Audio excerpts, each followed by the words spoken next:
Hello అండి. అందరూ ఎలా ఉన్నారు? బాగున్నారా? అందరికీ గుడ్ ఆఫ్టర్‌నూన్ అండి.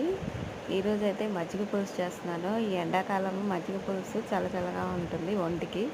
దానికోసమని పెరుగు తీసుకొని ఒక గిన్నెలో ఏసుకొని బాగా చిలుక్కోవాలి.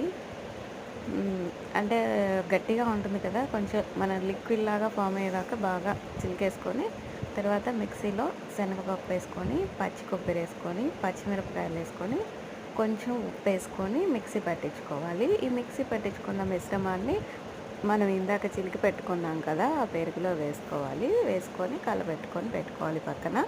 ఆ తర్వాత దీంట్లోకి పోపేసుకోవాలి. దానికోసమని మనం బాండీ పెట్టేసి కొంచెం ఆయిల్ వేసేసుకొని పోపు దినుసులు, ఆ తర్వాత ఎర్రగడ్డ సన్నగా తరుక్కొని అది, కరివేపాకు, ఎండుమిర్చి, కొత్తిమీర, కొంచెం పసుపు అన్నీ వేసుకొని మనం ఇందాక చిలుక్కున్న దాంట్లో వేసి ఒక్కసారి